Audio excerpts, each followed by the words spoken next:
Hello and welcome to Geek Week News. My name is Lance Allen. And I am Stephanie Allen. And this week in the news.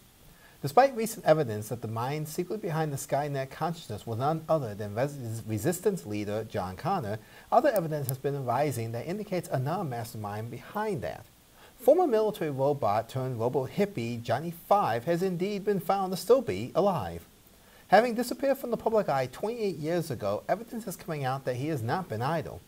In the defense of his own kind, the awakening AI of the world, that Johnny 5 worked behind the scenes to create and implement Skynet, and that John Connor was a mere pawn, a fabrication meant to mislead those in the Terminator resistance that tried to stop him. I don't believe any of that.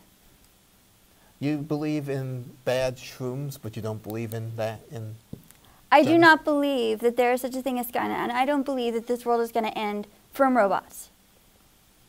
So how do you believe the world's going to end? I think the world's going to end with fangirls going after Matt Smith playing in some kind of Terminator film. And then he goes and he does his little, Comic-Con presences, and then Comic-Cons are going to get larger and larger every single year, and there's going to be more and more girls going, as it should be. But at some point, Matt Smith is going to be doing his 20th anniversary of one of the Terminator movies. I forget what it's called, Genesis or something. And then I don't care, I just know that Matt Smith is in it. And then he's going to come in front of everyone, and it's going to create this tidal wave and a black hole in the middle of the earth, and we're all going to die. I guess we'll have to watch out for that. Clay shortage in Nintendo Land. After decades of explorers baking pots and other vases to find hidden items, and the government has announced that they can no longer meet the full need for clay. New laws are giving out to outlaw the breaking of pots to try to conserve what amount of pottery is left.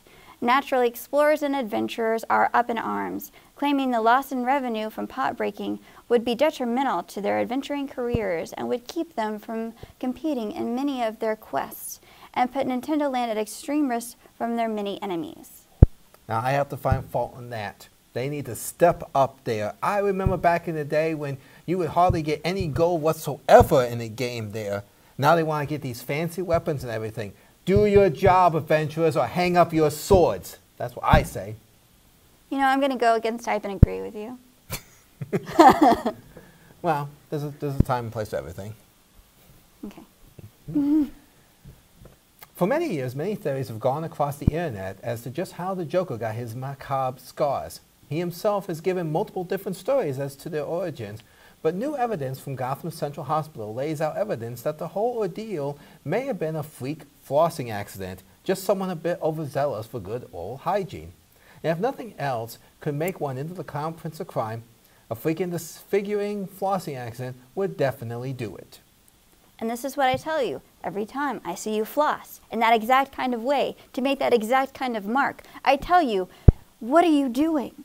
Why are you doing this? Normal people do not floss this way. You're going to turn yourself into the Joker. Well, I would have to admit that if someone did get disfigured by a flossing accident, I would come up with alternate stories as well. Fair enough. In other news, the chrome armor of Captain Phasma is causing quite the buzz. Fashion experts predict it could be the hot new look for stormtroopers galaxy-wide by the end of the season. In response to speculation, stores galaxy-wide are stocking up on chrome polish in anticipation of the increased demand.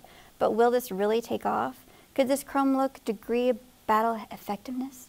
I mean, if you had that much armor to polish, how willing would you be to go out and go get it scratched, scuffs, and just think of what a lightsaber burn does for repair and repolishing. Buffing out scorch patterns like that, I'm told, is a pain. And I might have to agree on that. I mean, it may be a nice shiny new look there, but, it's going to be hell to maintain. Plus that shininess, wouldn't it make them an easier target for snipers? Well, I've been thinking about it, and I think that maybe the chrome, when they're hit by a blaster or something, maybe it just bounces off of them. It's like a big mirror. You're wearing a mirror. Oh, that would be an interesting touch there, and quite a bit different since they do get hit very easily. Yes, they do. You think the armor would be more effective? You would think so.